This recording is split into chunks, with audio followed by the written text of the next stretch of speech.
প্রত্যেকটা সিনেমা শুরুতেই যেরকম স্ট্যাটিউটারি ওয়ার্নিং দেওয়া হয় যে cigarette smoking is injurious to health, সেরকম আমার মনে হয় এই সিনেমাটা শুরুতে একটা ওয়ার্নিং দেওয়া উচিত ছিল যে Housefull franchise is injurious to health, it causes death of brain cells. সিনেমায় না আছে অরিজিনালিটি, না আছে হিউমার, শুধু আছে খোলা খোলা জামা আর স্টোরির নামে পায়খানা। সিনেমার কনসেপ্ট থেকে নিয়ে সিনস, মিউজিক থেকে নিয়ে ডান্স, কোথাওই আপনি অরিজিনালিটি খুঁজে পাবেন না। আমাদের চোখে পড়া more than 12 scenes copied. Riteish দেশমুখের ইন্টারোগেশনের সময় মাথা দিয়ে ঘাম পড়ার সিনটা copied from Key and Peele.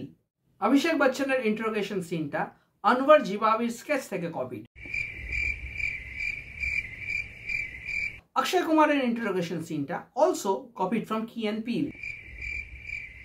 Killer's mask design copied from Squid Game. Abhishek বচ্চনের যে নার্কোলেপসি ট্রেডটা দেখানো হয়েছে, এটা নিয়ে ডিউস বিগেলো মেল জিগেলো বলে 1999 একটা ফিল্ম ছিল, ওখানে খুব ভালোভাবে এটাকে দেখানো হয়েছিল। So maybe this is also copy. Jackie Shroff আর সঞ্জয় দত্তের যেভাবে ইন্ট্রো হয়েছে এই ফিল্মে, সেটা দেখে আপনার খুব সিমিলার লাগবে 2010-এর দ্য আদার গাইজ ফিল্মটার মতো। ওখানে ডুয়েইন জনসন আর স্যামুয়েল জ্যাকসন, এনাদের ইন্ট্রোটাও এরকম টাইপেরই ছিল।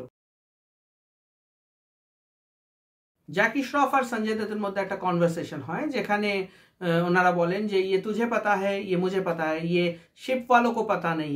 এই ডায়লগটাও অলমোস্ট টোটাল ধামালের ডায়লগের মতোই।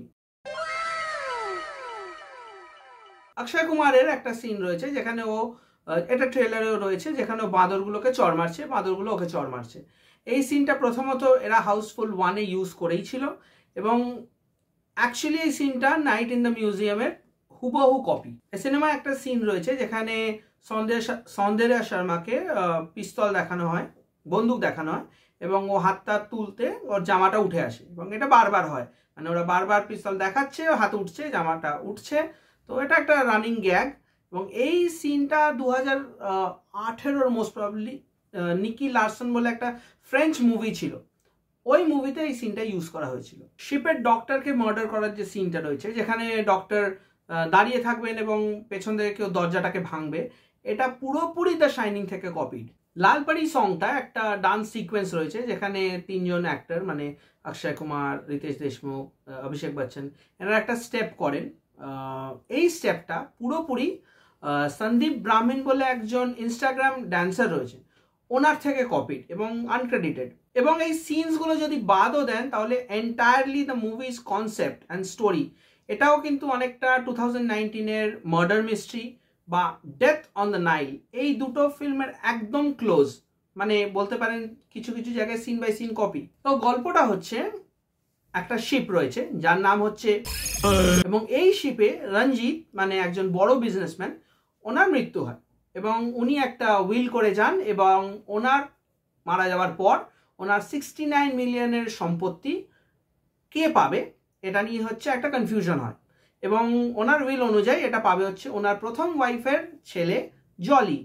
Enter Abhishek Bachchan as Jolly 1, Ritesh Deshmukh as Jolly 2, and Akshay Kumar as Jolly 3 with their trophy wives, foreigner wives. এবং এই ওয়াইফসগুলো কারা?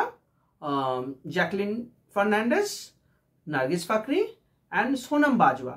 এদের মধ্যে একজনকে আমি চিনিও না, উনি কি কাজ করেছেন। তাহলে আপনি বুঝতেই পারছেন এই ফিল্মটার যে কাস্ট রয়েছে, আরও অনেকজন রয়েছে, প্রচুর কাস্ট মেম্বার্স। তো এই ফিল্মটা অ্যাকচুয়ালি বানানো হয়েছিল এই বেকারদেরকে একটা কর্মসংস্থান করার জন্য, মানে এনাদের পাস্টটা তো একদমই ডার্ক, ফিউচারটা একেবারেই ব্লিক। এসবের মধ্যে খুন হয়ে যায় শিপের ডক্টর, মানে যার ডিএনএ টেস্ট করার দায়িত্ব ছিল, মানে এই শিপের ডিএনএ টেস্ট করার ইনফ্রাস্ট্রাকচার ছিল, ভাবা যায়। এবং উনি মারা যাওয়ার পর সিনে এন্ট্রি হয় ভীরু এবং বাবা, মানে সঞ্জয় দত্ত এবং জ্যাকি শ্রফ। এনারা হচ্ছেন লন্ডনের লোকাল পুলিশ, এনারা লন্ডনের পুলিশ। জাস্ট ভাবুন, মানে not to be racist, but ওনাদের অ্যাকসেন্ট, ওনাদের বিহেভিয়ার কোনোটাই লন্ডন পুলিশ কেন, ওনাদেরকে দেখে মনে হচ্ছে মুম্বাইয়ের গুন্ডা। এরপর হয়ে যায় আরও দুটো খুন, এবং তারপর আসে ইন্টারপোলের অফিসার নানা পাটেকর, যিনি ধুতি না লুঙ্গি কিছু একটা পরে ঘুরে বেড়ান। ওয়াই নো ওয়ান নোজ উনি কেন এরকম ড্রেস পরে থাকেন, উনি কেন এরকম ম্যানারিজমস নিয়ে থাকেন, এসবের কোনো এক্সপ্লেনেশন দেওয়া হয়নি। বাই দ্য ওয়ে, ওনার এন্ট্রি হয় ফুগড়ি ওই গানটা দিয়ে, যেটায় উনি র্যাপ করছেন, উনি মাথার ওপর গোল গোল করে ঘুরছেন। মানে শুনেছিলাম তারপর নানা পাটেকরকে নাকি হসপিটালে নিয়ে যেতে হয়েছে, যদিও নিজে ঘোরেননি, বাট ওইটা ঘোড়াটা দেখে ওনার মাথা ঘুরে গেছে। বেসিক সিনেমার কিন্তু কোনো মাথা মুন্ডু নেই, এটা পুরোপুরি একটা ব্রেন রট কমেডি।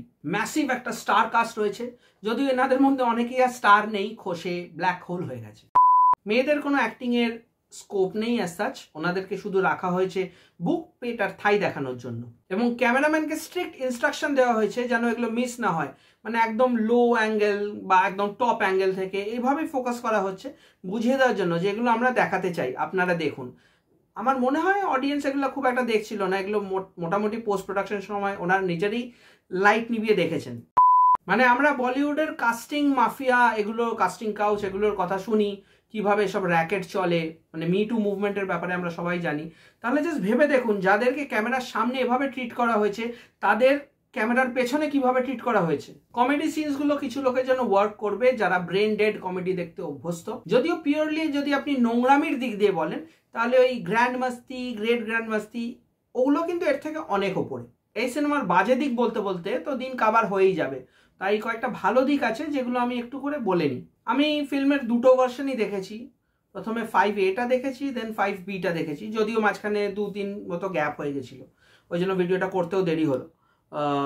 একটা জিনিস বলবো যে লাস্ট অব দি সাসপেন্সটা ধরে রাখতে পেরেছে, to the amateur eye last of the সাসপেন্সটাকে ধরে রাখবে যে কে কিলার, এটা আপনাকে বুঝতে দেবে না। মানে all throughout the film they will keep on pretending যে সবাই under the radar, but to the trend আই আপনি যদি ভালো করে প্রথম থেকে দেখেন, তাহলে ওরা কিন্তু ব্রেড ক্রাম্পস দিয়েই রেখেছে কে কিলার, এটা আপনি লাস্টে বুঝতেই পারবেন। দুটো ভার্সনের মধ্যে ডিফারেন্স হচ্ছে ওই কিলারটা কে, এটাই হচ্ছে একমাত্র ডিফারেন্স। আমার টাকা আর টাইম আমি আর ফেরত পাবো না, এই স্ক্যামটা আমিও ফেসে গেছিলাম। সিনেমার লুক অ্যান্ড ফিল খুবই posh, because it's high budget film, বাজেটটা ওখানেই গেছে, রাইটিংয়ে তো কোনো বাজেট যায়নি আর। কিন্তু হ্যাঁ, এই ঝাঁ চকচকে ব্যাপারটা একটু ফিল্মের ড্রব্যাকও হয়ে যায়, কারণ ফিল্মের ন্যাচারালিটি বলতে কিছু নেই। Everyone is over the top, সবাই ওভার অ্যাক্টিং করছে, স্ক্রিপ্ট ইজ ওভার ড্রামাটিক, মানে জোর করে পেটে কাতুকুতু দিয়ে, কাতুকুতু তো বাংলা সিনেমা যায়, এখানে পেটে লাথি মেরে আপনাকে হাসানো হবে। ফিল্মের কিছু জোকস হয়তো ঠিকঠাক ল্যান্ড করবে, স্টোরিটা হয়তো কারোর ঠিকঠাক লাগতে পারে, বিকজ ভেটারান অ্যাক্টার্স তারা যতটা পেরেছে, কয়েকজন চেষ্টা করেছেন, কয়েকজনের তার নাম তুলছি না, তারা যা অ্যাক্টিং করেছে, তাদের যা পারফরমেন্স, কেন তাদের নেওয়া হয়েছে ভগবান জানে। হ্যাঁ, ফিল্মে একটা ক্যামিও রয়েছে লাস্টে, দুটোতেই রয়েছে। এই ক্যামিওটা কিন্তু বেশ ভালো অ্যান্ড খুব ইন্টারেস্টিং, যদিও মাথা মুন্ডু ওটারও নেই, বাট ওটা দেখতে আপনাকে হলে যেতে হবে। যেরকম আমি গিয়ে মাথা ঠুকেছি, আপনিও গিয়ে মাথা ঠুকুন। নানা পাটেকর, চাঙ্কি পান্ডে, জনি লিভার, এনাদেরকে প্রচুর টাকা দেওয়া হয়েছিল বোধহয়, ওই জন্য এনারা যা ওভার অ্যাক্টিং করেছেন আপনি নিতে পারবেন না, মানে টোটাল ক্রিঞ্জ ফেস্ট। আর মেন তিনজন জলি, মানে ওনাদের কেমিস্ট্রিও খুব অসাধারণ।